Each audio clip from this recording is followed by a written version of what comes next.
Hello. So, in this video, we're going to talk about Joe Landry's It's a Wonderful Life, a live radio play. The only reason I read this is because with Zapkin Buskin Theater Company, I'm going to be in a production of this coming December 2023. It's a Wonderful Life is not really my bag. I'm a Halloween man by instinct, and the schmaltziness of It's a Wonderful Life is not really my scene, but it's theater, so you play the parts you're given. So I'm actually going to make a different video about the Frank Capra film version, the original version that everybody knows and loves. And so mostly I will talk about the content of It's a Wonderful Life in that video. For this video, I want to talk specifically about this radio play. Or more, I guess, about the idea of a radio play as such, because I've never actually seen one done. I've never seen a live radio play done. I know about radio plays, right? Back in the day, prior to the rise of television, you had radio plays, you had radio soap operas, all this kind of stuff. And the stories would be told through dialogue and sound effects. And there's actually a list of sound effects stuff you need at the end of this in the appendix. You can't really see that because the angle of the light. We've got a list of sound effects you need. You need an ice cracking sound effect. And they suggest cornflakes crushed on baking sheet or bamboo, wood being broken or peeled. Water sloshing. Bucket of water and basin of water. Door with or without. Doorbell open. Door without. /without, bell opens and shuts /slams, door on front. So yeah, they've got sound effects. So I get that from a radio perspective, from a radio performance where the whole thing is oral, right? Where everything is being heard by the audience. The idea that all right, we need this female character walking away from George. Somebody takes high heels and just click, click, click, click, click on a piece of wood or whatever it is. I get that. You creating the sound of certain elements of the story to go along with the dialogue to bring the story to life. That makes perfect sense to me. And I get the idea of a staged reading, which is kind of what a live radio play seems like to me, right? Because if you've got one actor playing Martini who says, "Mr. Bailey, you okay?" And then the actor playing George says, "Who was that?" Martini says, "Mr. Welch, but don't worry. He don't come in this place no more. I'll get something for your face. It's bleeding." The actor playing George says, "I'm all right." Great. Dialogue. I get it. Perfect. I understand how that moves the storyline forward. What seems slightly odd to me is the idea of doing a staged reading with radio play style sound effects in front of an audience. Is somebody supposed to crunch some cornflakes and the audience just gets to watch you crunch cornflakes while they listen to this storyline?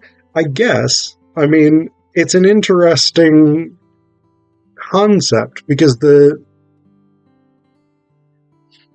on the one hand, the idea of the radio play is very much in the theatrical tradition where the audience willingly suspends their disbelief, right? For instance, if we're listening to a radio play, we know that it's probably not actually somebody falling through the ice. we know that's probably some kind of sound effect, but we can imagine it. That sound effect helps bring us into that world.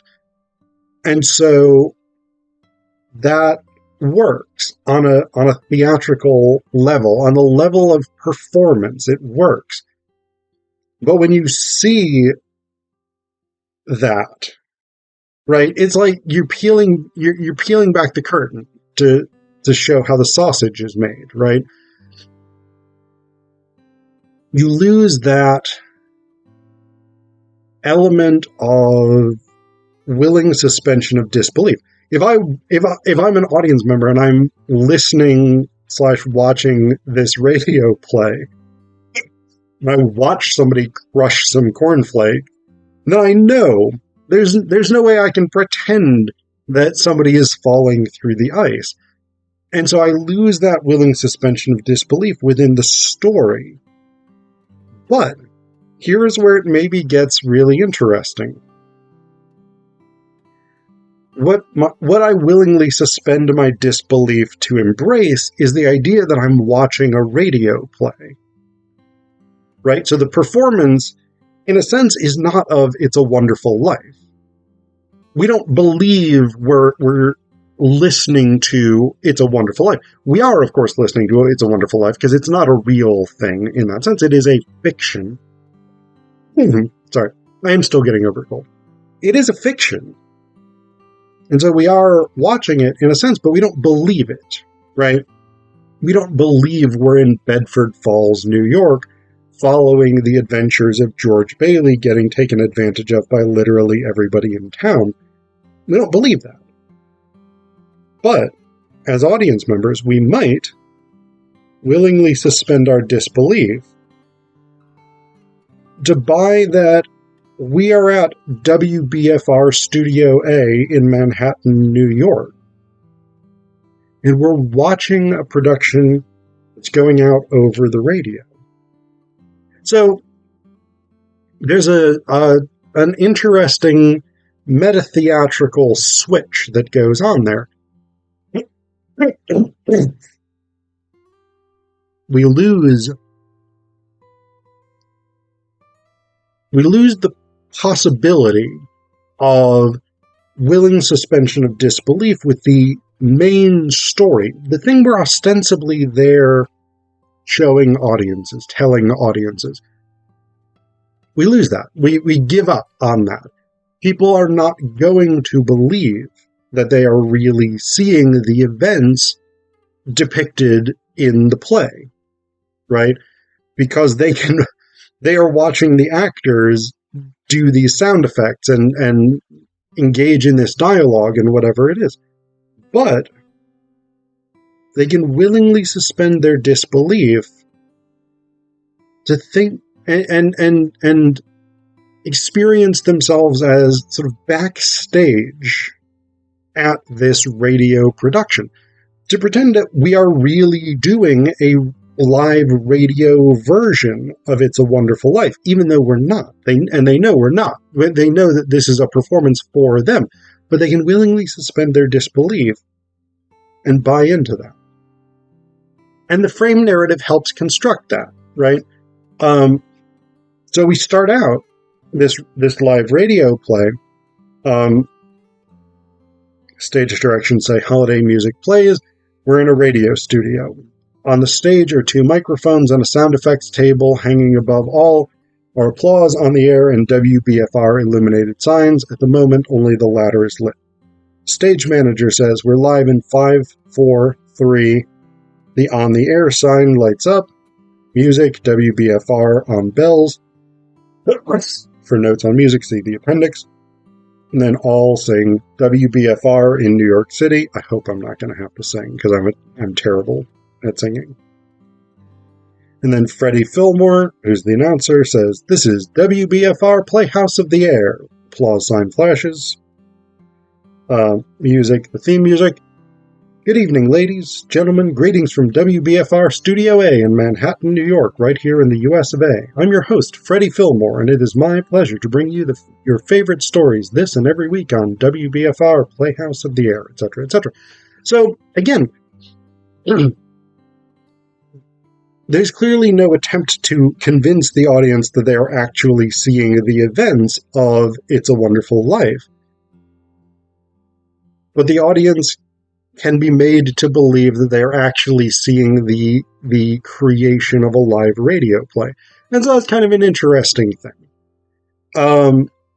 Yeah, that's my sort of initial take on the concept of a live radio play.